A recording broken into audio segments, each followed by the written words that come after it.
Muy bien, entonces vamos en esta noche, a hablar de uno de los temas más esquivos que hay en el mundo teológico y en el mundo de las raíces hebreas. Es un tema muy esquivo, mucha gente no le gusta tratarlo porque vienen de muchos vacíos doctrinales en la teología cristiana.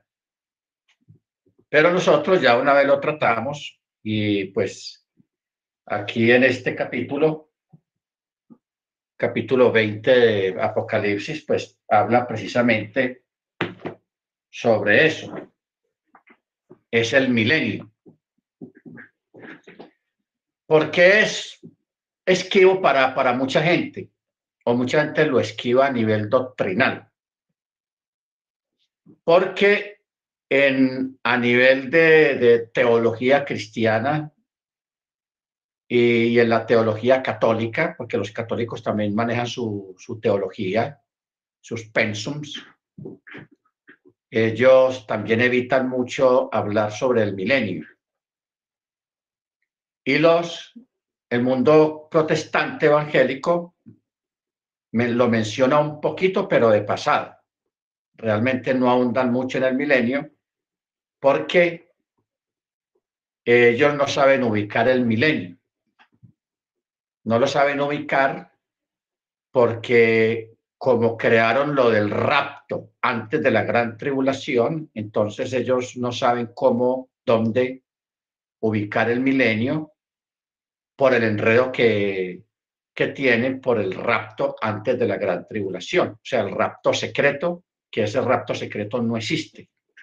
Es una invención teológica, llamémoslo de carácter dispensacionalista. Ustedes saben, hermanos, y es bueno que tengan claro eso, nosotros no avalamos ni creemos en el dispensacionalismo. El creador de las dispensaciones, el señor o el doctor Scofield, en los años 40, los años 50, él fue el creador del dispensacionalismo, aunque ya a finales del siglo antepasado, en el año 1880, 90, ya alguien había empezado a hablar algo del dispensacionalismo, pero en en la época apostólica, del primer siglo, en los primeros cientos de años, en el año 1000, en el año 1200, en el año 1300, en el año 1500, nunca no se sabía ni se mencionaba nada del dispensacionalismo. ¿Por qué? Porque el dispensacionalismo fue una doctrina inventada por los hombres para crear y traer el movimiento pentecostal, o sea, el movimiento de llevamiento, el movimiento de toda la locura que tenemos ahora. ¿Ok? Porque lo que está pasando ahora es una locura. Es una apostasía, no una locura, sino una apostasía total que está ocurriendo allá afuera en el mundo protestante. Entonces, el milenio, hermanos, mucha gente se enreda realmente en el milenio porque no saben dónde ubicarlo. Aún el mismo judaísmo ortodoxo hace muy poca mención acerca del milenio, muy a pesar de que hay una gran cantidad de capítulos proféticos en el libro de Ezequiel, en el libro de Isaías, en el libro de Oseas, en los Salmos y en el mismo libro de Deuteronomio, hablan del milenio. Hablan del milenio. Entonces, ¿cuál es el problema en todo esto? El problema ha sido de que los grandes grupos crearon sus términos doctrinales, sus corrientes doctrinales. Entonces, se afianzaron en esas corrientes doctrinales y cuando alguien les pregunta o cuando leen acerca del milenio, no saben dónde ubicarlo. ¿Por qué? Porque estas corrientes doctrinales riñen, contradicen, o el milenio contradicen sus doctrinas, ¿ok? Las contradicen, porque ellos entran en la locura de que no saben dónde ubicar el milenio. Usted pregúntele a muchos roés, muchos rabinos, y ellos evitan el tema, no son muy claros en el tema cuando se los plantean, precisamente por eso, porque están enredados. Sus propios planteamientos doctrinales los enredan a ellos. Pero nosotros no tenemos ese problema. Bendito el Eterno. No tenemos ese problema. Ok. Capítulo 20 del libro de Gigalut, o sea, la revelación o el libro de Apocalipsis, capítulo que usted ha vivido y en la que todavía espera vivir, llegar hasta los 90, 100 años, luego su hijo, luego su nieto, luego su bisnieto, luego su tataranieto, luego su cinco nietos, luego su seis, hasta llegar a 12. Eso es muchos años, hermanos, muchos años. Y ese es lo que podríamos llamar el año sabático del Eterno, el milenio sabático, porque eso es un Shabbat prácticamente. Ahí el Eterno no va a estar que redimiendo, que salvando, que haciendo, no. En ese año no hay plan de salvación, en ese milenio no hay plan de salvación para nadie, porque es el tiempo del reinado del Mesías, que reina juntamente con los mártires, con los que murieron por causa de la palabra, por causa del Mesías. Y el milenio es otro mundo. O sea, por ejemplo, cuando se creó la ciencia ficción, o sea, los libros de ciencia ficción, el personaje que comenzó como a popularizar la ciencia ficción fue Julio Verne.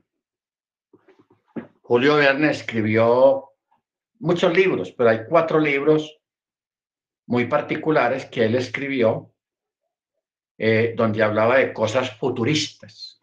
Vuelta al mundo en 80 días, la ida a la luna, viaje al fondo del mar, ¿ok? Donde está lo del Nautilus. Bueno, el hombre de verdad tenía una mente muy futurista, que incluso muchos de sus libros, de sus contenidos de sus libros, sirvieron como base y como inspiración para que surgiera la vida moderna que tenemos hoy en día, los cohetes, los aviones, los submarinos, todas esas cosas. Y él creó esa literatura, esos libros, en un tiempo que no existía nada de eso todavía. ¿Ok? Ya luego hubo otro que fue Dante Alighieri, el que escribió la Divina Comedia. Que de ahí, mire usted, de un libro que no es la Biblia, la Tanakh, el catolicismo sacó muchas doctrinas y muchos escenarios de carácter infernal, o sea, como una descripción de los infiernos, al estilo católico. Porque Dante Alighieri, que fue el que escribió la Divina Comedia, en ese contenido de ese libro, él está hablando de que en la trama de que él fue llevado, el personaje principal del libro fue llevado a los infiernos. Ya le demostraron un montón de lugares y todo eso. Entonces, cuando uno mira la doctrina católica acerca del infierno y el contenido de los infiernos, entonces uno ve que fue sacado de ese libro. Y también parte de la doctrina protestante evangélica también fue sacado de ahí, pero vino del catolicismo. O sea, Hay personas protestantes que piensan que salieron del protestantismo y que no son católicos, que salieron del catolicismo y que no son católicos, perdón.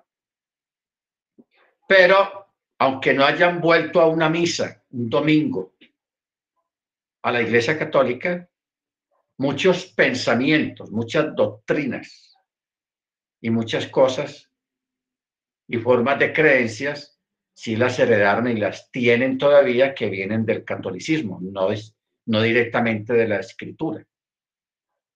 ¿Estamos? Baruch Hashem. Entonces, por eso es muy interesante tener en cuenta estos detalles para que podamos entender lo que vamos a estudiar en esta noche.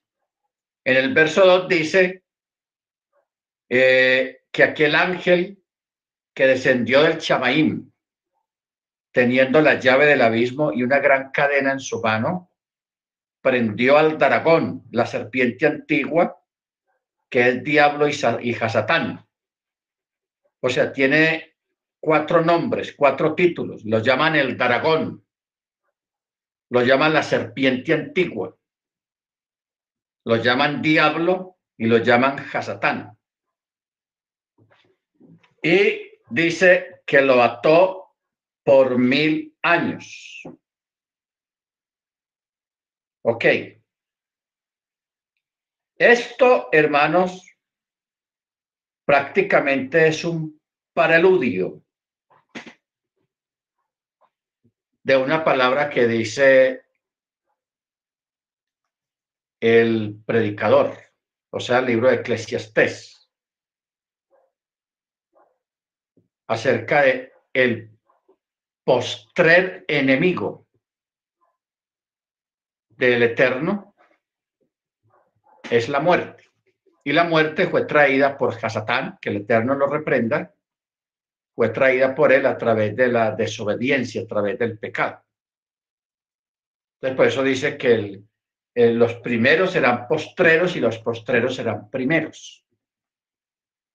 Y se está refiriendo a Hasatán, que el Eterno lo reprenda, que también se le llama el dragón, Diablo y Hasatán, y lo ató por 1000 años.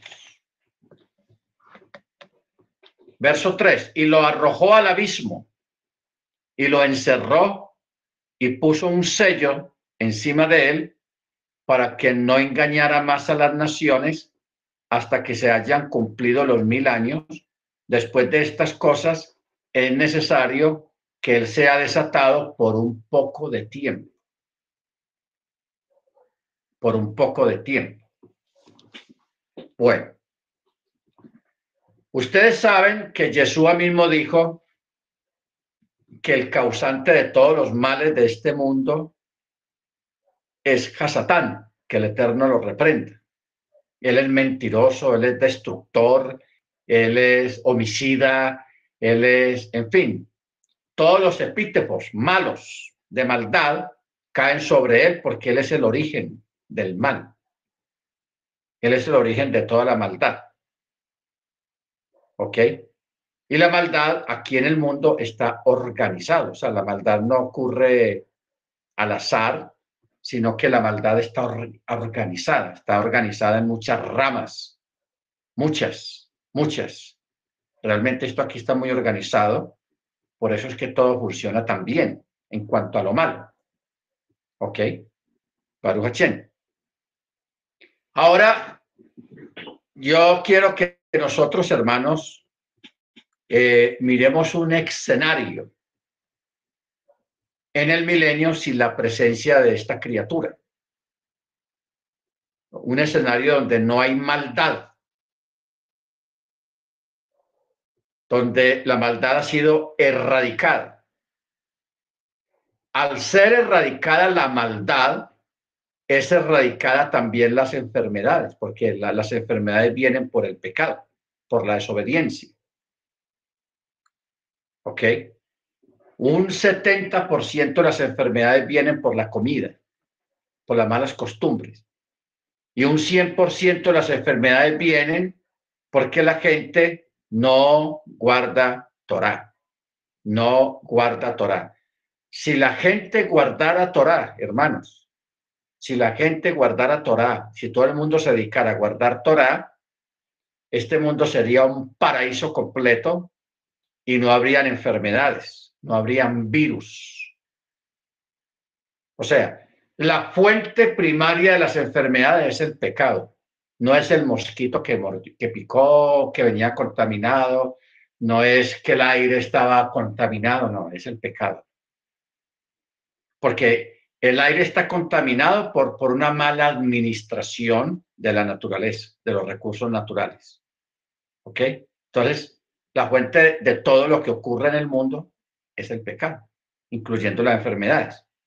O sea, que ya estamos mirando en el milenio un escenario donde no hay enfermedad, no hay cárceles, no hay prostíbulos, no hay narcotráfico, no hay secuestros, no hay guerrillas, no hay paracos, no hay oposición, no hay elecciones, que vamos a hacer campaña para elegir al alcalde, al gobernador, al presidente, al primer ministro, a elegir al parlamento. Todo eso en el milenio no va a figurar. No va a figurar. O sea, nosotros que somos, que vivimos en una cultura, la cultura occidental, porque nosotros en nuestra cultura occidental no estamos acostumbrados a eso de reyes o de reinas, que nos gobierna un rey, sino que cada 4, cada 5 años elegimos un presidente para que nos gobierne. Entonces, cada 4, cada 5 años, depende de cada país, se va cambiando de presidente, de primer ministro. Unos buenos, unos malos, otros muy malos, otros re malos y otros recontra malos. Bueno, yo he hablado hoy con una persona y le decía, hoy en día los presidentes o los políticos compiten para ver quién es el más malo dentro de los malos. Y es la realidad que tenemos hoy en día. O sea, nosotros, aunque no estamos acostumbrados al asunto de ser gobernados por un rey,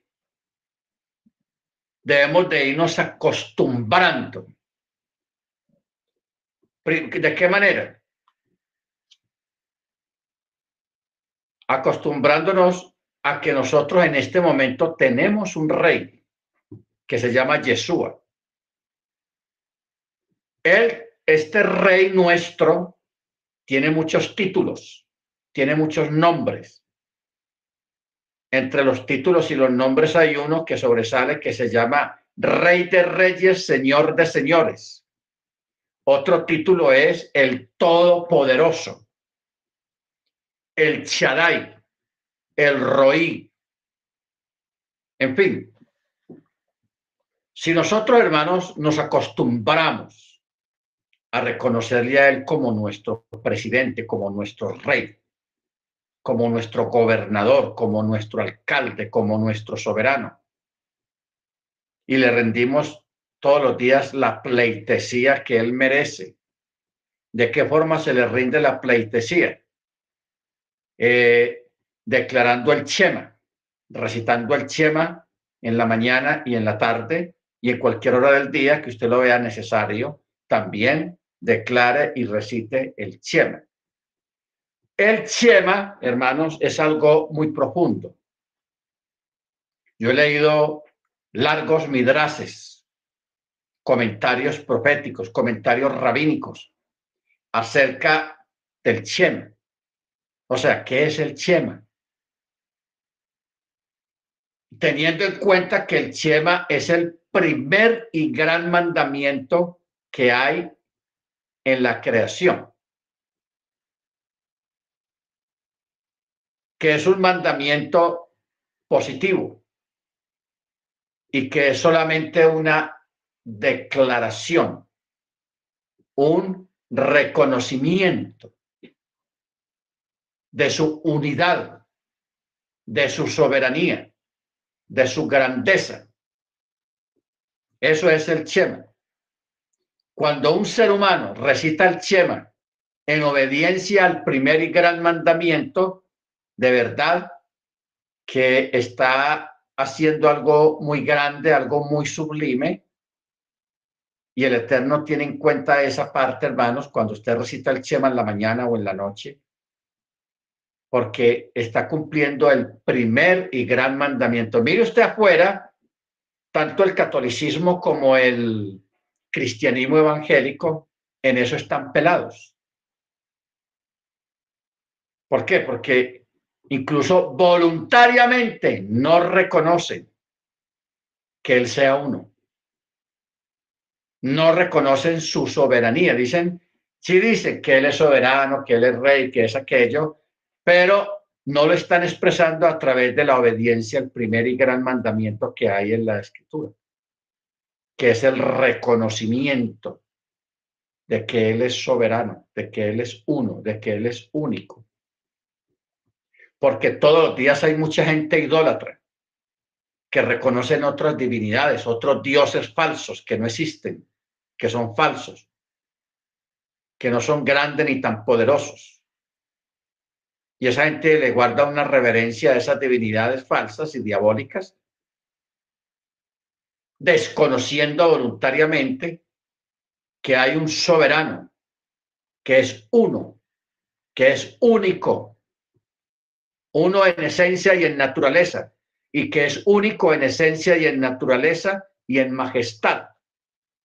Y que cuando un ser humano recita el Shema, que es el primer y gran mandamiento, yo quiero que usted lo tenga muy claro, este es el primer y gran mandamiento que hay. El reconocerlo a Él, nuestro Adón, que Él es uno, que es indivisible, que es inmutable, que es Ruach, Baruch Hashem.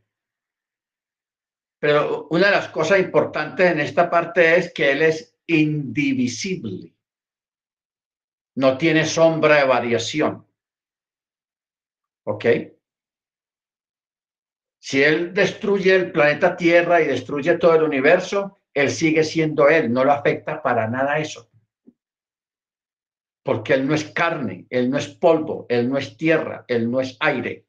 Él creó el aire, Él creó el polvo, Él creó la carne, Él creó la sangre. Por eso Él no es nada de esas cosas, porque Él las creó. ¿Ok? Baruch Hashem. Entonces, por eso es importante. Ahora, dice el verso 3 que lo arrojó al abismo, lo encerró y puso un sello encima de él para que no engañara más a las naciones hasta que se hayan cumplido los 1000 años.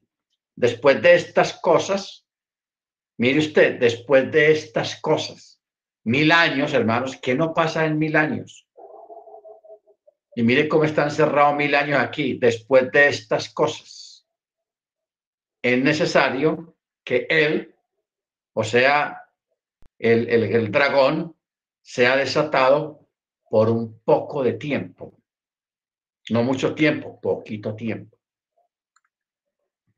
Luego en el verso 4,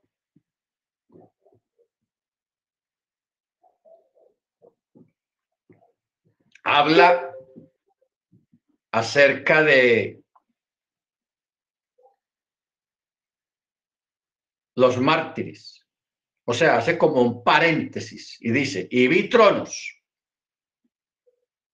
y se sentaron en ellos y les fue concedido juzgar. Vi también las almas de los decapitados por causa del testimonio de Yeshua y por causa de la palabra de Yahweh, y a los que no habían adorado a la bestia ni a su imagen, ni habían recibido la marca en la frente y en su mano, y volvieron a vivir para reinar con Machía 1000 años. Esta es la primera resurrección. O sea, en este texto 41 nos está dando una especie de introducción acerca de cómo se pasa, cómo se entra al milenio. Cómo se entra al milenio, cómo llegamos allá. O sea, cómo va a haber gente que entre al milenio habiendo olvidado todo lo que pasó atrás, o sea, todo este tiempo que estamos viviendo ahora. ¿Ok? O sea, primero menciona tronos. Tronos. ¿Por qué menciona tronos y no un trono?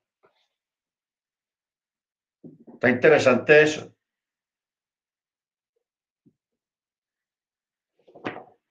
¿Por qué menciona tronos y no un trono?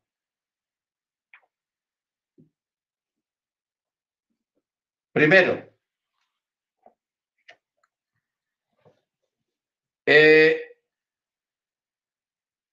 cuando dice, en el verso 4 dice, y vi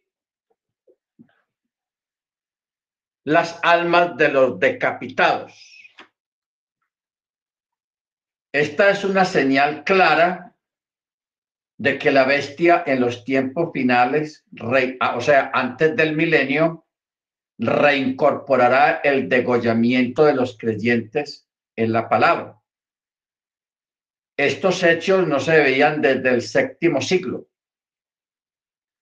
¿Existe hoy en día una nación que tenga esta práctica en este tiempo o un pueblo que tenga esta práctica?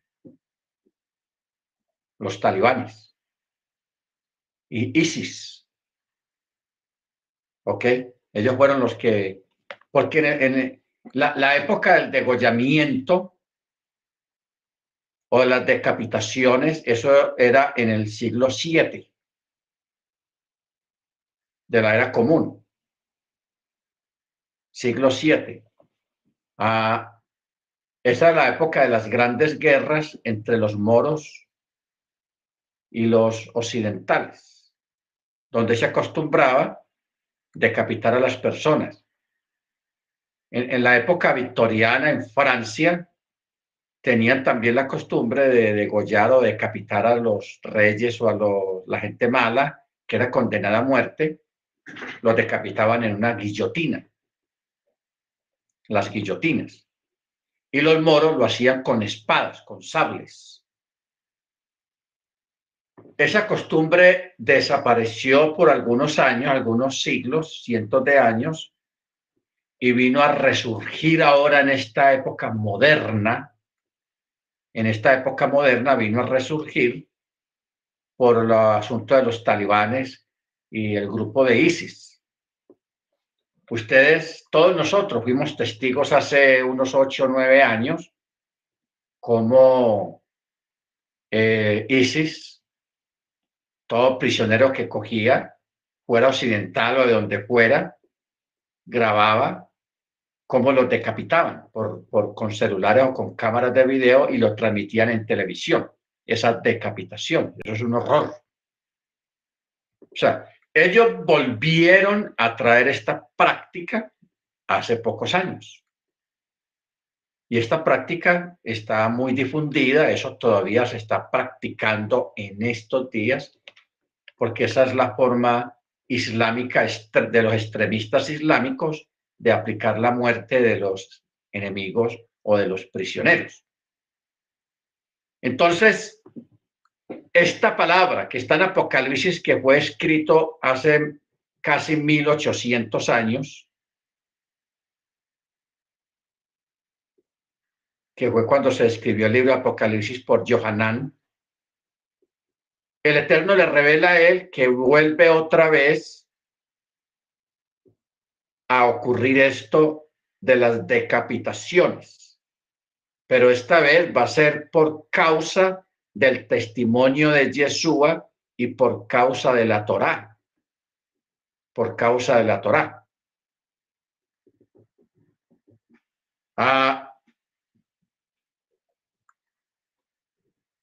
Vamos a mirar capítulo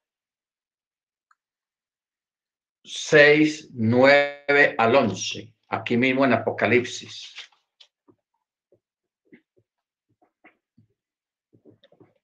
Dice, 6:9 de Apocalipsis dice, cuando abrió el quinto sello, vi debajo del altar las almas de los que habían sido asesinados por causa de la palabra de Yahweh y por causa del testimonio que decían.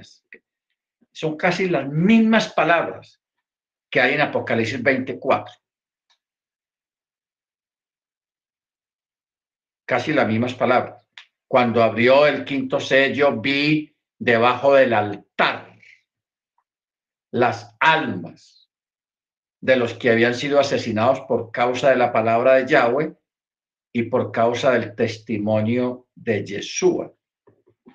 Ahora, si miramos este texto en el texto hebreo 6:9,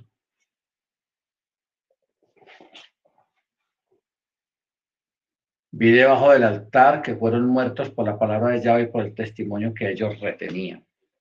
Muy bien. Luego, en el capítulo 13, verso 7. Mire usted este complemento que vamos a mirar acá, hermanos. 13:7. Pero vamos a leerlo a partir del verso 6.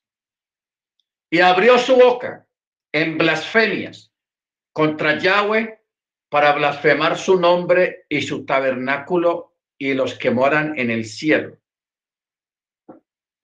¿Cuál es el tabernáculo? Es la Keilah.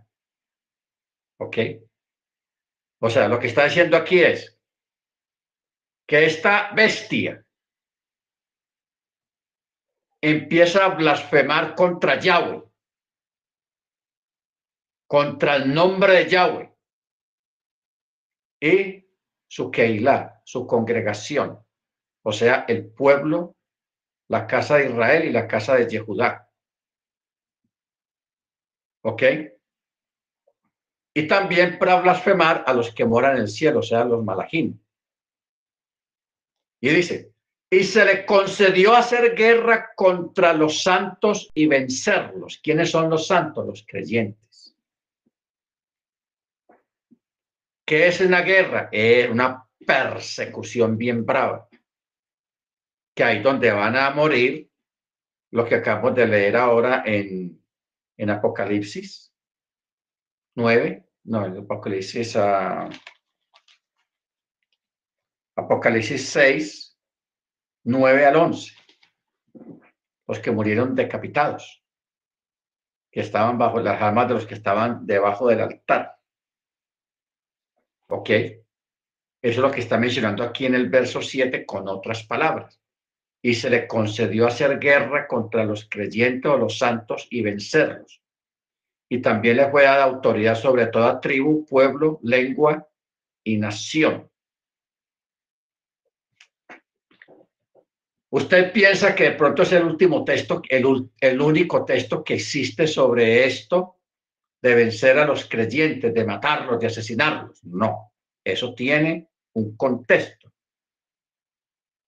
Ese contexto está en el libro de Daniel, capítulo 7, verso 21.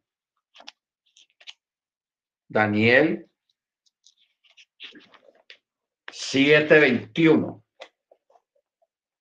Dice, y observé, pero vamos a leerlo a partir del verso 20 para que entendamos que esto es lo mismo, hermano. Mire cómo nos estamos moviendo. Apocalipsis 6, 7, 13, el capítulo 20, y aquí nos lleva para Daniel.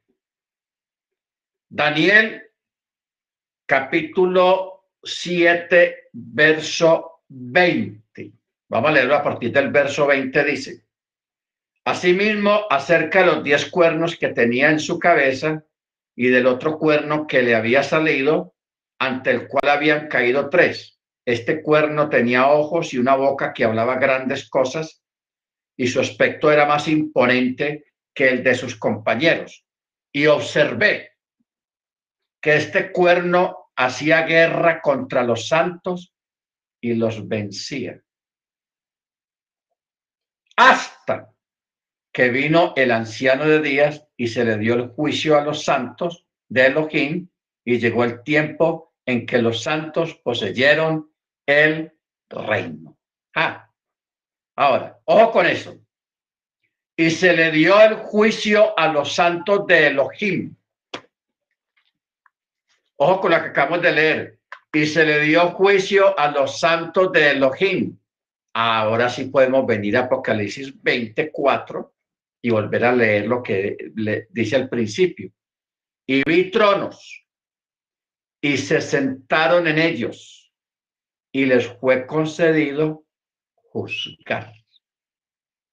O sea que este principio del verso 4 es un contexto de lo que dice Daniel cuando dice hasta que vino el anciano de días y se dio juicio a los santos. O sea, se les dio a los santos el privilegio de juzgar.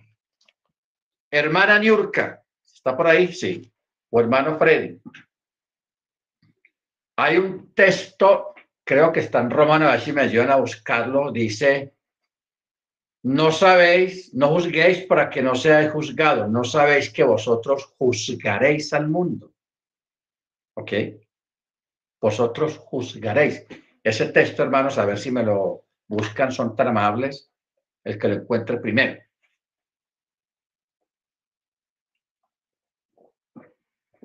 Y hay otro contexto que también está en las cartas apostólicas, donde dice que vosotros juzgaréis los ángeles.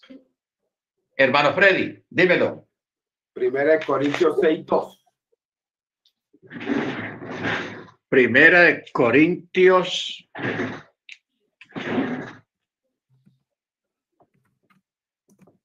¿Cómo? 6:2. 6:2.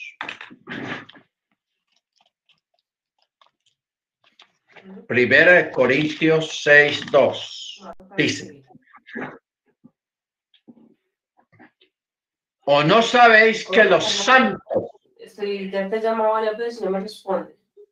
El formulario lo puedo llenar, pero hay preguntas que solamente la conocen ustedes. O sea, me tocaría... Ok. ¿O no sabéis que los santos juzgarán al mundo? Y si el mundo es juzgado por vosotros, ¿sois incapaces de juzgar los casos más triviales? ¿O no sabéis que juzgaremos a los ángeles? ¿Cuánto más las cosas de esta vida? Ojo con esto. O sea, aquí tenemos otro contexto de Daniel 13, no, 7,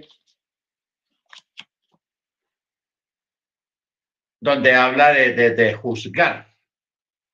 Y el texto de Apocalipsis 4, cuando dice, y vi tronos, y se sentaron en ellos, y les fue concedido juzgar. Juzgar. Y aquí en este capítulo también añade, 1 Corintios 6:3, dice, ¿o no sabéis que juzgaremos a los ángeles? ¿Cuánto más las cosas de esta vida? ¿Se da cuenta usted cómo se pone interesante la cosa? O sea, este verso 4 del capítulo 20 de Apocalipsis, el 4, el 5 y el 6. Podemos sacar unas 4 o 5 clases nada más de estos 3 textos. Porque eso lo lleva usted a Daniel, a las cartas apostólicas. Es algo muy profundo. Muy profundo. Entonces, por eso dice, y le fue concedido juzgar. Esto, hermanos, este evento es casi anterior al milenio. Ojo con eso. antes de entrar al milenio, los creyentes, mártires, van a juzgar los ángeles caídos. Usted sabe que los ángeles que cayeron, que menciona en Apocalipsis, en Génesis 6, o sea, los padres de los Nefilim. Si usted ha leído algo del tema, usted sabe que hay un tema que fue sacado por Drostin, un investigador, acerca de los Anunnaki. Los Anunnaki. Porque hay una teoría muy afianzada de gente que cree que los Anunnaki fueron los que crearon al ser humano. Los Anunnaki, que fueron seres que vinieron de arriba del espacio exterior, que eran divinidades. Es una teoría que hay. Pero es una teoría desvirtuada a raíz de estos 200 ángeles, porque fueron 200 los ángeles que cayeron, dirigidos por Chemichacha. Él los convenció, les metió el cuento y ¡cuácate! Tomaron forma humana de varones y cohabitaron con las mujeres, y de ahí nacieron estas criaturas que fueron los Nefilim, los gigantes. Hace unos 20, 30 años, pues yo siempre he creído esta enseñanza sobre los gigantes, desde hace más de 40 años. Pero yo recuerdo que hace 30 años hablar de ese tema era complicado. Los mismos pastores le decían, no, eso no es así, eso es mentira, eso es falso, ¿cómo le ocurre? O sea, no creían. Pero yo sí seguí respaldando esa doctrina, esa fe, porque eso está en la Escritura. Pero luego vino la arqueología. La arqueología trajo evidencias físicas, arqueológicas, porque como están construyendo ciudades, están poniendo tuberías bajo la tierra, autopistas, canales, puentes, etcétera, etcétera. Entonces se han encontrado esqueletos que nada más la cabeza es de la estatura de una persona, de un ser humano moderno. Nada más la cabeza. Ya el cuerpo, imagínese usted el largo que tenía. O sea que ya hay una evidencia hoy en día abrumadora de que los gigantes, los nefileos, los nefilim, sí existieron en un pasado remoto. Pero como nosotros tenemos la Tanakh, la Torá, nosotros sabemos el origen de esos gigantes, no son los Anunnaki. Porque hay mucha gente, hermanos, que quiere conocer historia, quiere sentar cátedra sin usar la Biblia, sin usar la Tanakh, las escrituras. Entonces inventan, pero el origen de eso sale de las escrituras. Entonces de ahí salieron los famosos Anunnaki. Entonces han escrito cosas fantásticas, que vino Anu, que vino Ra, que vino tal divinidad, y bueno, y empezaron a crear un montón de teorías, hermanos, que aunque haya arqueología, pero está hablando de la arqueología de pueblos semíticos antiguos, que ellos le dieron otra razón de ser, otra procedencia, ¿ok? Pero lo menciona la Escritura. Bendito el Eterno. O sea, esta gente que hace estas cosas, por ejemplo, lo de la serpiente,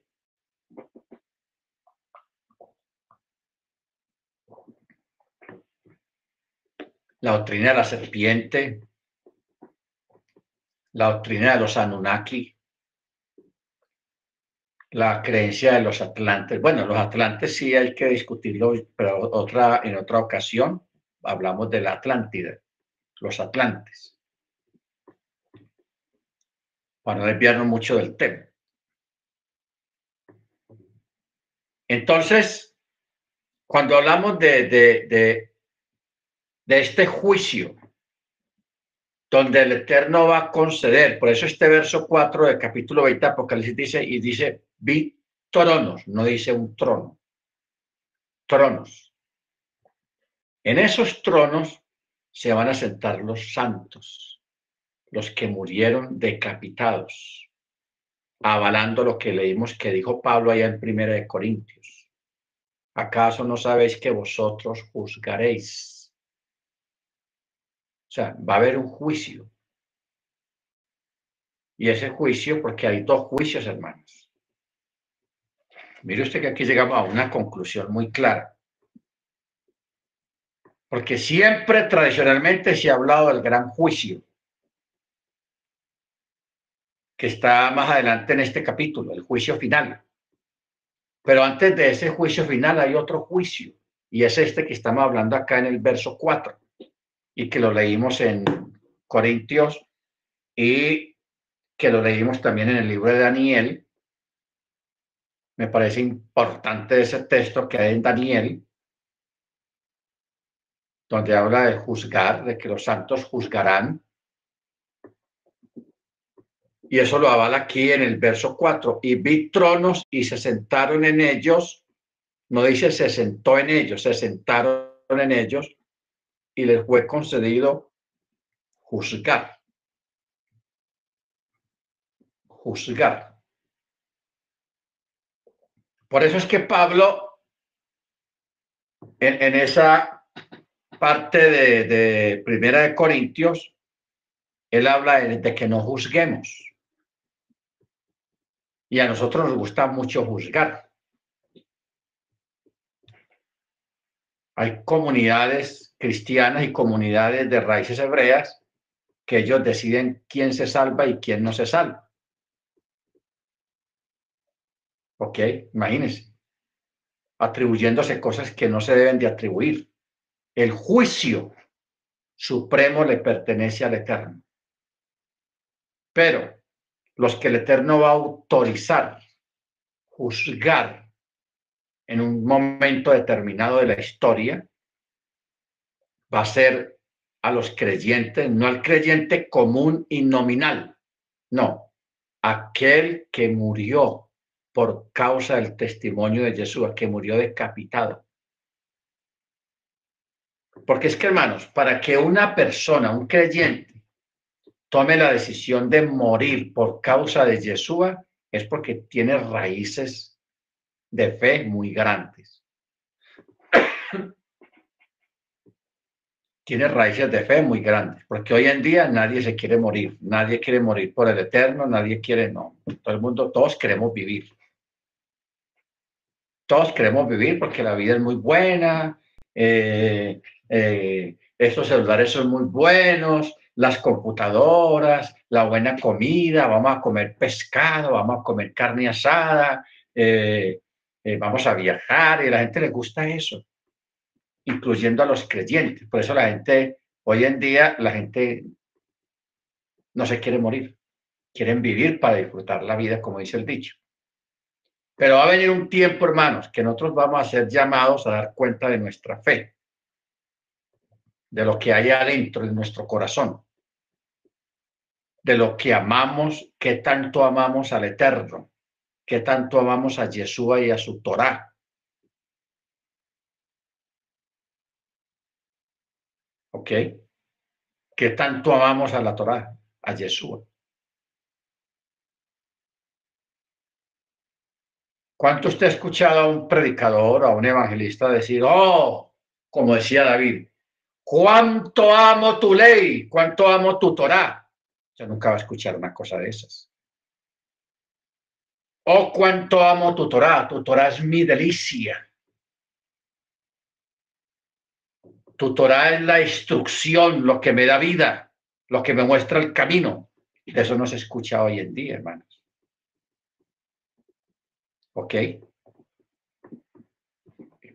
Entonces, Sigamos leyendo. Vi también las almas de los decapitados por causa del testimonio de Yeshua y por causa de la palabra de Yahweh, y a los que no habían adorado a la bestia, ni a su imagen, ni habían recibido la marca en la frente y en su mano, y estos volvieron a vivir 1000 años. Esta es la primera resurrección.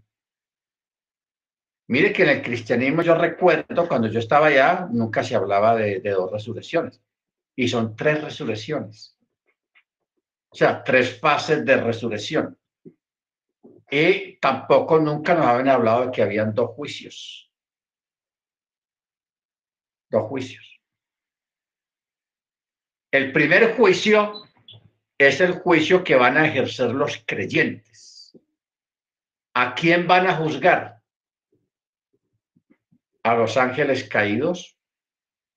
Ya leímos el texto. Vamos a juzgar a los ángeles caídos. ¿Ok? Y también a muchos impíos. Gente que no guardó Torá, pero estos van a ser juzgados por cosas específicas que hicieron en contra de la Keilah, en contra de los creyentes. ¿Ok? ¿Vamos entendiendo? Yo sé que esto es nuevo para usted, porque estamos acostumbrados al juicio del trono blanco y se pasó la lista y fueron juzgados los muertos por las cosas que habían escritas en los libros, etcétera, etcétera. Nosotros estamos acostumbrados a esa parte, pero no a esta parte. Nunca nos habían hablado de esta manera. Este primer juicio. Vi tronos y se sentaron en ellos y les fue concedido juzgar. Ya leímos lo que dice el 13:7 de Apocalipsis, a dónde nos llevó.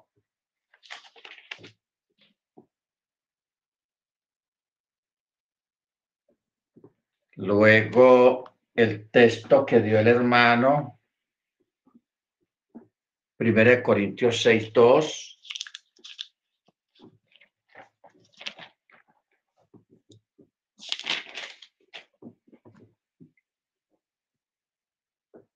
Lo voy a volver a leer,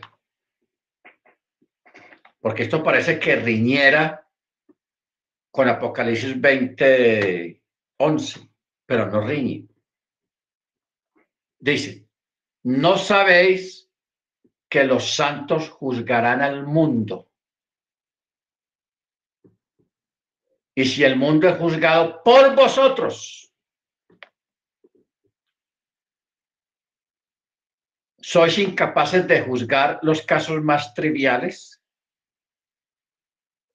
¿O no sabéis que juzgaremos a los ángeles? ¿Cuánto más las cosas de esta vida? ¿Ok? Si pues tenéis juicio sobre cosas de esta vida, ponéis como jueces a los que nada representan a la Keilah.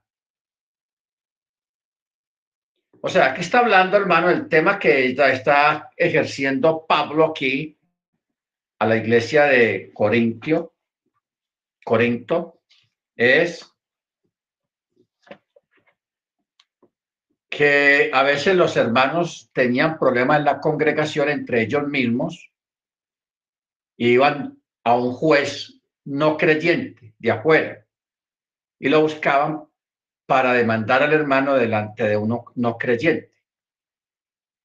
¿Ok? Entonces Pablo, viendo esto, él los regaña y por eso les manda esa reprensión y esa palabra. Eso es lo que está diciendo ahí.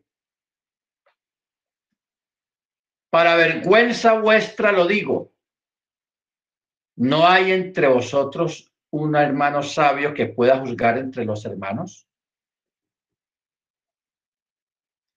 Y el verso 4 dice, si pues tenéis juicio sobre las cosas de esta vida, ponéis como jueces a los que en nada representan a la congregación. O sea, jueces de afuera, no creyentes. ¿Ok? Por eso es que los asuntos de la congregación, los problemas entre los hermanos se deben de tratar dentro de la congregación, no afuera. ¿Ok? Baruch Hashem. Entonces, por eso es muy importante esta parte que estamos viendo acá, que son 2 juicios. Y desde ya nos debemos de estar preparando para estos juicios. ¿Cómo? Dirimiendo nuestros asuntos entre nosotros, no buscando un mediador de afuera. No. De pronto se necesita un perito, alguien experto en algún asunto, pero el juicio en sí se debe de dar entre los creyentes. Amén.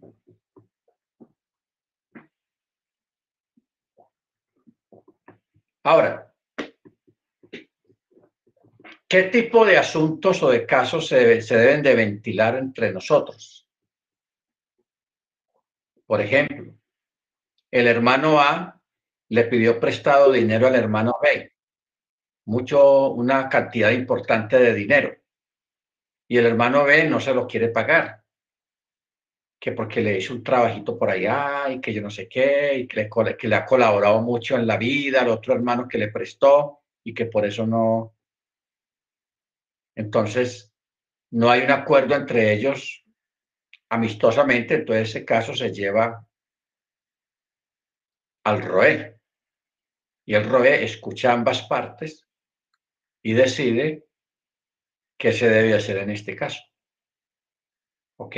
Eso es los juicios internos. Los juicios internos. Ya cuando llega el momento de juzgar, o sea, qué tipo de juicio lo que se va a hacer. En este tiempo y todo el tiempo ha existido gente que nos ha hecho daño o que ha hecho daño a la congregación. Esas personas, el Eterno los va a traer a los creyentes, a los santos, a los que murieron por causa del testimonio de Yeshua decapitados. Los va a llevar ante ellos y ellos van a juzgar a esas personas, a esos impíos o a esos hermanos, entre comillas, que se portaron mal, que hicieron cosas malas en la congregación, que hicieron daño a la congregación. Ese juicio se va a dar a estos creyentes, a estos santos. ¿Ok? Baruch Hashem. Porque ahorita yo dije una palabra que dije que había 3 fases de resurrección, pero también hay 3 fases de juicio. Yo estaba diciendo que 2, pero hay un tercero también. Pero el tercero no es tanto un juicio de juzgar problemas, sino que el tercero Pablo lo llama el bimá. El bimá. La palabra bimá viene de la palabra tribunal, pero la palabra tribunal viene de tribuno.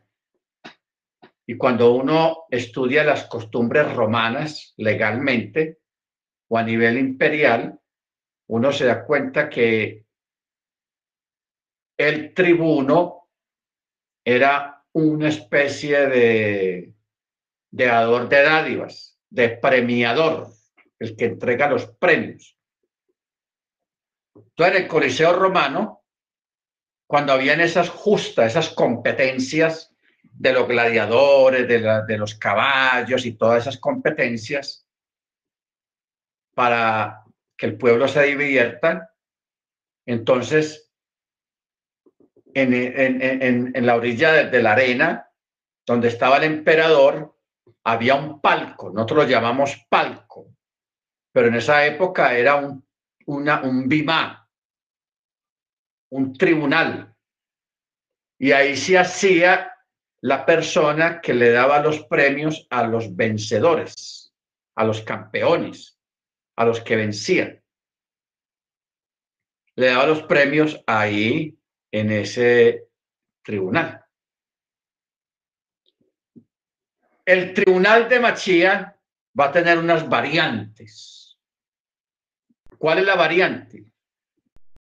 Que a ese tribunal van a llegar los que trabajaron en la obra del Eterno, los roés, los rabinos, los morá, los moré, o sea, los maestros, las maestras, los que hicieron mucho trabajo. Entonces, en este trabajo, pues hay a veces altercados, hay problemas entre rabinos, entre moré, pero también hay como de pronto alguna competencia, porque vivimos dentro de una cultura muy competitiva, que a la gente le gusta competir, ¿ok? Entonces, ¿qué pasa? En ese tribunal, aparte de que Yeshua va a entregar los premios, los laureles, las coronas, a los que hicieron un gran trabajo en las cosas del Eterno, allí van a ser premiados, van a recibir sus coronas. Luego, esas coronas, dice la escritura, de que los campeones o los que recibieron algún premio se lo van a quitar y lo van a poner a los pies del Mesías. Emulando una palabra que está en la escritura que dice, no a nosotros, sino a tu nombre da gloria. A ver, 2 Corintios 5:10, eso es. 2 Corintios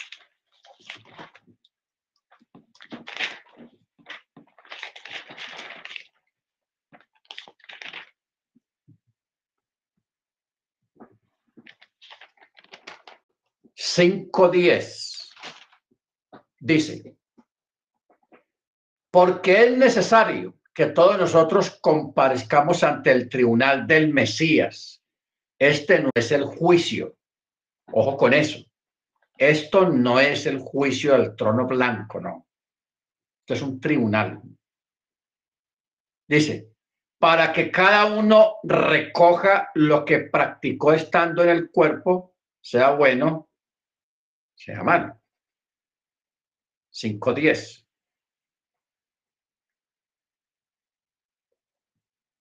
Sea bueno, sea malo. Esto aquí nos arroja a un montón de textos. Hay un texto en Romanos 14:10.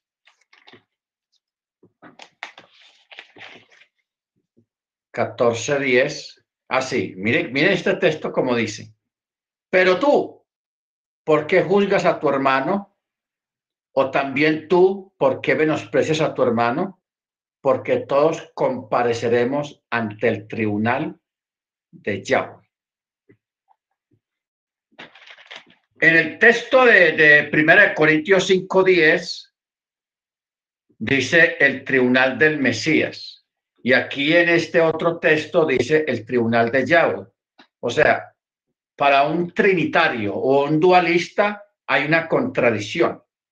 Porque en este texto de 15 dice tribunal de Yahweh, pero el de 1 Corintios 5:10 dice Mashiach. Pero nosotros sabemos que Yahweh y Mashiach es lo mismo. Luego en Romanos 14:10. Sí, esa es la cita, Romanos 14:10. ¿Ok? O sea, este juicio que está hablando acá el apóstol es el tribunal. Es el tribunal.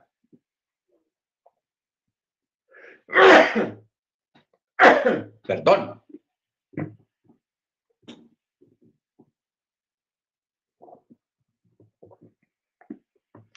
Salmo 115:1.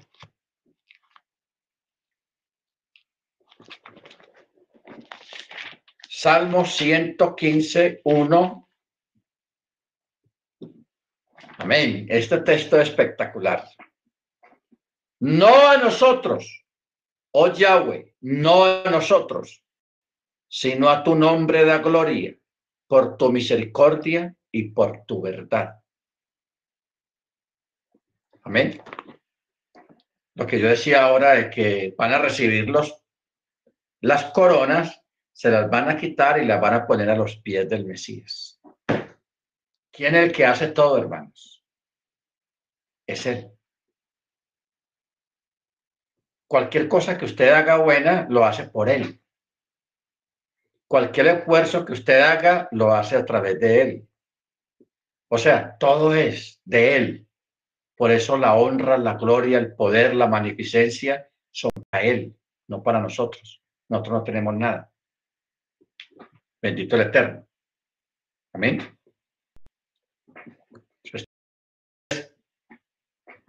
Estamos hablando de 3 juicios. El tribunal de Mashiach para dirimir cosas entre nosotros. ¿Ok? Luego, el juzgar los ángeles y a los impíos y a los que nos hicieron daño. Ese es el juicio. Por eso dice, y le fue concedido juzgar. Y luego, el gran juicio final frente al trono blanco, que ya vamos a llegar allá en un momento o en un rato. No, es que se nos fue el tiempo. Increíble. Bueno, entonces dice, vamos a leer el verso 4 de Apocalipsis 20. Vi también las almas de los decapitados por causa del testimonio de Yeshua, por causa de la palabra de Yahweh, y a los que no habían adorado a la bestia ni a su imagen, ni habían recibido la marca, los que no se dejaron marcar en la frente o en la mano, y volvieron a vivir para reinar con el Mesías 1000 años. Esta es la primera resurrección. Este texto, hermanos, pues no vamos a entrar en ese tema ahora, pero les voy a dar la inquietud, como dice una canción mexicana. Cuando dice no habían recibido la marca en la frente o en la mano. Cuando uno va al texto hebreo, no dice la mano. ¿Sabe qué dice? El hombro. Ahí les dejo la inquietud, como dice la canción. En el texto hebreo dice el hombro. Increíble. Bueno. Y dice, y estos volvieron a vivir. Y estos son los que van a reinar con el Mesías 1000 años. ¿Qué quiere decir esto? Esta es la primera resurrección. La primera resurrección. Ya a usted le he hablado que son 3 fases de resurrección. Esta es la primera. ¿Ok? Verso 5. Pero los otros muertos no volvieron a vivir hasta que fueron cumplidos, o sea, hasta después de los 1000 años. Ojo con eso, porque el texto está muy claro. Los otros muertos no volvieron a vivir hasta que fueron cumplidos los 1000 años. 1000 años.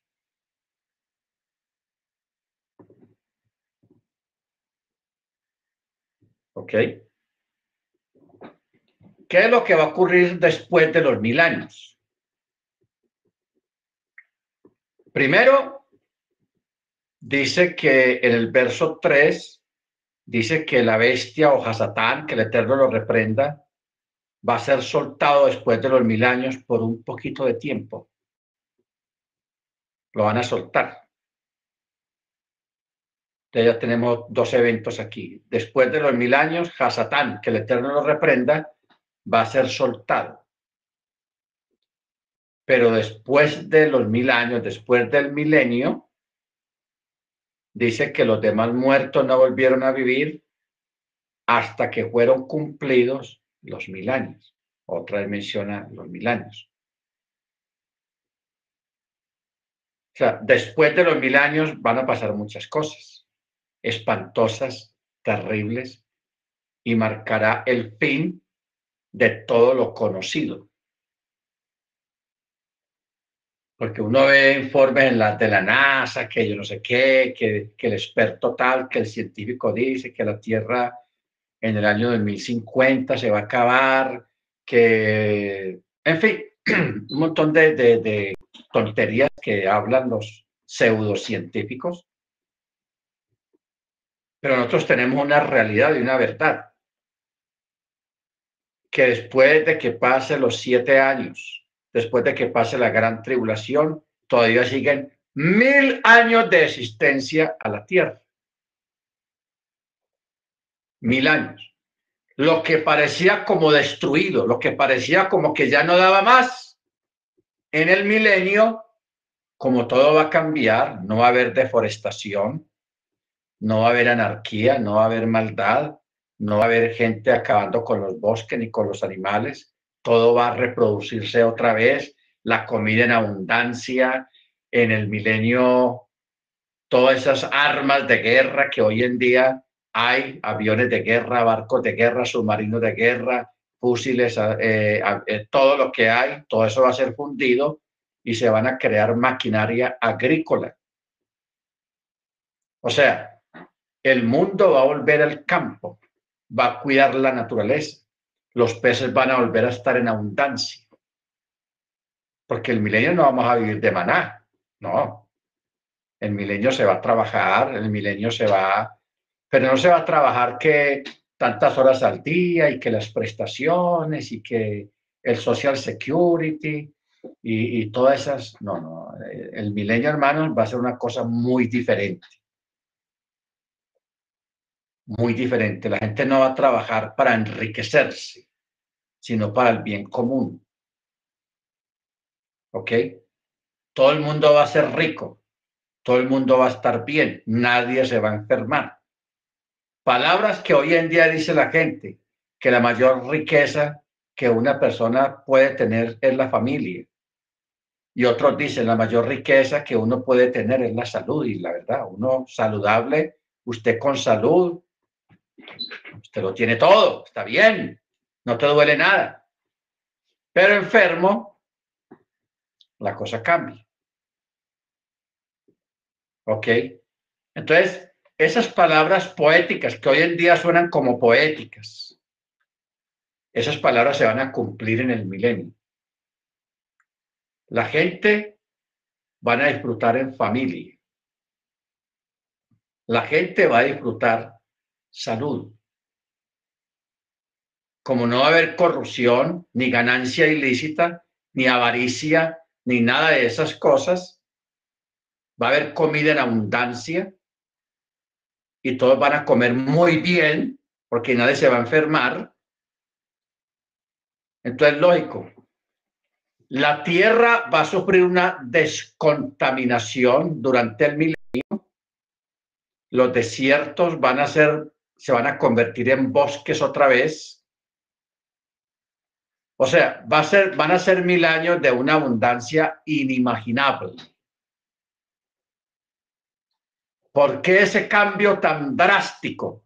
Ese cambio tan drástico se va a dar, hermanos, porque los que van a reinar son K2, son santos, y van a reinar juntamente con el Mesías, con Yeshua. Hoy en día esos tigres de Wall Street, esos tigres comerciantes que usted ve por todos lados, que se aprovechan, que te meten gato por liebre, que hacen, eso va a desaparecer, hermanos. La matanza, el sacrificio de animales, eso va a desaparecer.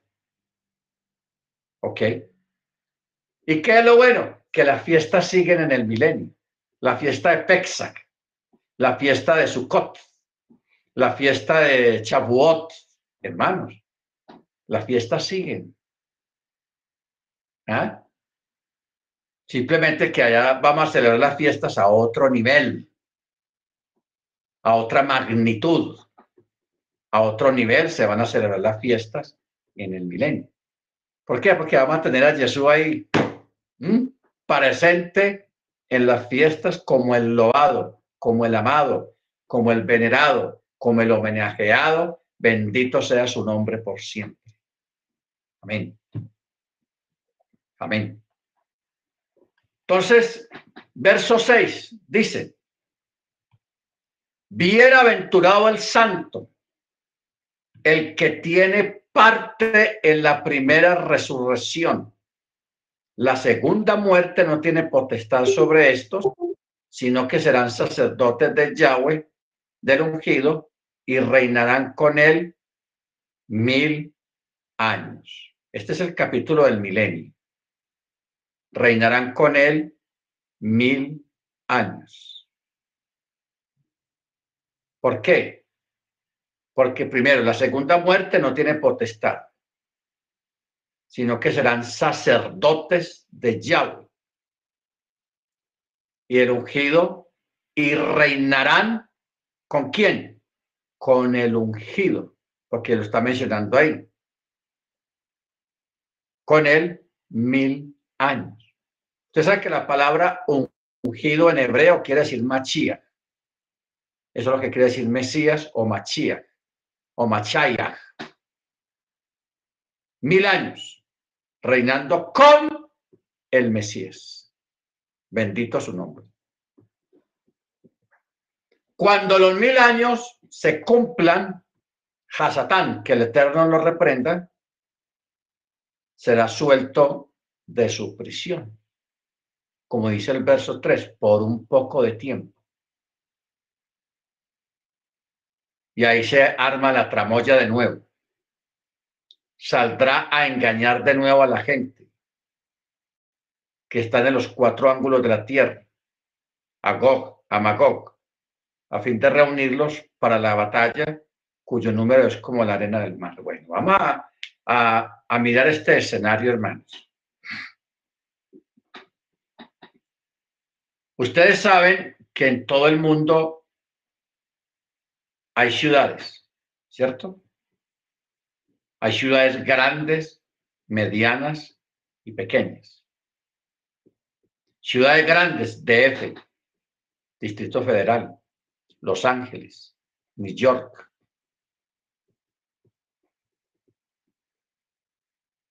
Tokio, París, Londres. Hay muchas ciudades grandes, Bogotá. Ahora, luego están las ciudades medianas y las ciudades pequeñas. Esas ciudades y esos grandes, medianas y pequeñas y pueblos, muchos de ellos durante la gran tribulación van a sufrir alguna destrucción, pero no van a ser destruidas del todo, y no todas las ciudades tampoco. Entonces, cuando se entre al milenio, los mileniales, o sea, la gente que viva en el milenio, porque en el milenio, como no va a existir el aborto, porque hoy en día uno ve parejas que no quieren tener hijos, que porque la situación, que la pobreza, que la inseguridad, y no les gusta tener hijos. Y los que logran tener hijos, 1 o 2 o 3 hijos. Pero en el milenio, de nuevo se van a volver a tener muchos hijos. Y por eso las generaciones se van a multiplicar de nuevo de una forma rápida. Van a volver otra vez el tiempo de tener 4, 5, 6, 7, 8, 9, hasta 10 hijos por pareja. Y porque no piensa que en el milenio solamente vamos a estar pues orando y no, la gente se va a reproducir, siguen los matrimonios, siguen los trabajos, pero ya en un ambiente completamente diferente, un ambiente de shalom, un ambiente de abundancia, un ambiente donde no hay maldad, donde no hay malos, no hay inseguridad, no hay nada de esas cosas. Va a haber abundancia de todo, entonces lógicamente pues y va a estar gobernando y reinando los santos, los caduchim del Eterno. Juntamente generaciones se van a volver a multiplicar, ¿ok? Se van a multiplicar y en 1000 años el mundo se va a poblar, las grandes ciudades se van a poblar, pero ya mejor organizadas, se van a extender, va a haber buen suministro de alimento, de agua, de electricidad, de comida, mucho trabajo para todos, ¿ok? Porque no va a haber la avaricia, no van a haber los grandes industriales explotando a los trabajadores, eso no va a existir.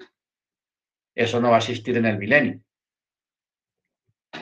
Entonces, las grandes ciudades, las grandes capitales van a estar ahí, más crecidas, más grandes, no congestionadas, porque el mismo Mesías va a crear normas, leyes y una estructura de que no contamine, que no haya como Bogotá y como las grandes ciudades que son unas congestiones, unos trancones tenaces, nada de eso, nada, nada.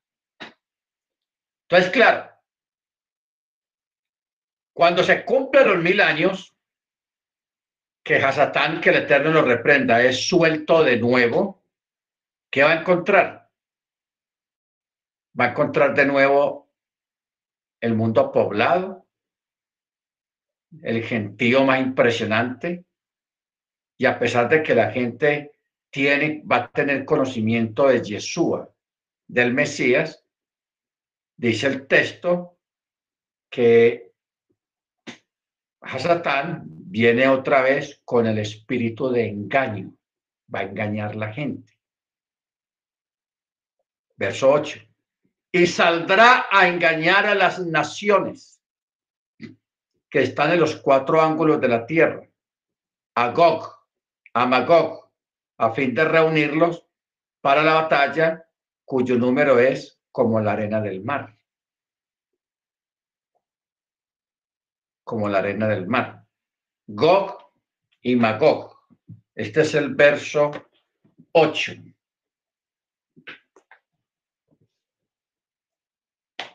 Y saldrá a engañar a las naciones que están en los 4 extremos del Olam, a Gog y a Magog, a fin de reunirlas para la batalla, y cuyo número es como la arena del mar.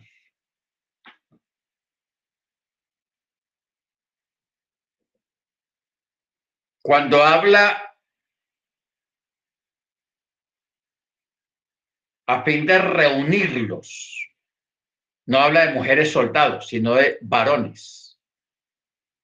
Ojo con este detalle. A fin de reunirlos para la batalla, cuyo número es como la arena del mar. O sea, una peculiaridad que va a tener esto, hermanos, es que los que van a estar en aquella gran batalla después del milenio son varones, no mujeres. Ahí no van a haber mujeres soldados. Ojo con ese detalle porque está escrito aquí y el Eterno no falla en esas cosas. Amén. Bueno, ¿qué es Gog y Magog? Ezequiel 38. Vámonos para Ezequiel 38 para que encontremos la respuesta. Vino a mí palabra de Yahweh diciendo: Hijo de hombre, pon tu rostro hacia Gog en tierra de Magog, príncipe soberano de Mesec y Tubal, y profetiza contra él. Ojo aquí, no está hablando de 2 países. Mire cómo dice el texto. Pon tu rostro hacia Gog, que es la tierra de Magog. O sea que Magog es un príncipe soberano de Mesec y Tubal.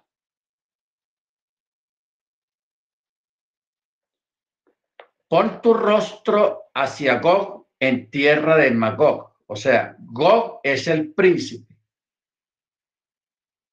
y está gobernando sobre Magog, sobre Mesec y Tubal. Verso 3. Así dice Yahweh Adonai: oh Gog, príncipe soberano de Mesec y Tubal, he aquí yo estoy en contra tuyo. Te haré volver y pondré garfios en tus quijadas y te sacaré fuera con todo tu ejército, caballos, jinetes, todos ellos con ropas vistosas, gran multitud, con paveses y escudos, todos ellos portando espadas.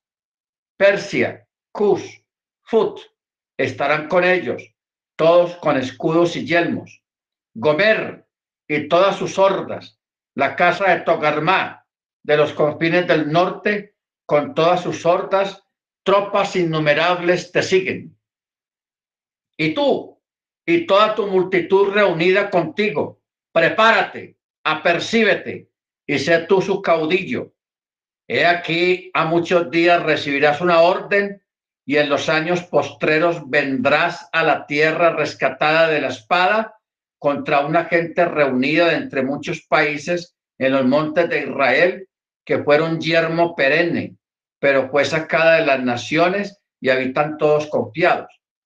Pero tú te levantarás como una tempestad, avanzarás como un nublado hasta cubrir todo el país. Tú, con todas tus hordas y muchos pueblos contigo. Así dice Adonai Yahweh: en aquel día subirán cosas a tu corazón y tramarás un designio perverso y dirás: subiré contra una tierra indefensa, iré contra gentes tranquilas que habitan confiadas, todas ellas que habitan en ciudades sin murallas, sin puertas y sin cerrojos. O sea, este capítulo, hermanos, está hablando de lo que va a pasar después del milenio. Eso es lo que dice acá en Apocalipsis 28. Y saldrá a engañar a las naciones que están en los cuatro ángulos de la tierra, a Gog y Magog, a fin de reunirlos para la batalla, cuyo número es como la arena del mar. Y subieron sobre la anchura de la tierra y rodearon el campo. En Ezequiel 38, un pueblo tranquilo, sin murallas, confiados. Eso es lo que está diciendo acá. Y rodearon el campamento de los Kadochim y la ciudad amada, pero descendió fuego del cielo y los devoró. Y el diablo, que el Eterno lo reprenda, que los engañaba, fue arrojado al lago de fuego y azufre, donde también ya están la bestia, el falso profeta, y serán atormentados día y noche por los siglos de los siglos. Bueno, aquí yo voy a lanzar una pregunta y una inquietud. Si el diablo, que el Eterno lo reprenda, fue arrojado al lago de fuego y azufre, donde ya estaban, ¿quién? La bestia y el falso profeta. Y ahí viene la pregunta: ¿cuándo y cómo habían sido enviados allá? Fueron enviados en el primer juicio de los santos. ¿Nos vamos entendiendo? Bendito sea el nombre del Eterno. Bueno, yo quiero que paremos aquí, hermanos. Nos falta, porque aquí ya vamos a entrar en lo del juicio final y aquí hay mucho material. O sea, el gran trono blanco. Y hay mucho que hablar ahí, mucho material que sacarle, extraerle. Por ahora vamos a quedarnos acá. Una fase de 3 resurrecciones. Una fase de 3 juicios. Y siempre habíamos creído y nos habían enseñado que era un solo juicio. Pero aquí acabamos de descubrir de que son 3 fases de juicios. Amén. Bendito sea su nombre. 3 fases de resurrección, 3 fases de juicios. Amén. Muy bien, hermanos. Vamos a parar acá de verdad. Y vamos a despedirnos. Bendito sea el nombre del Eterno. Hoy es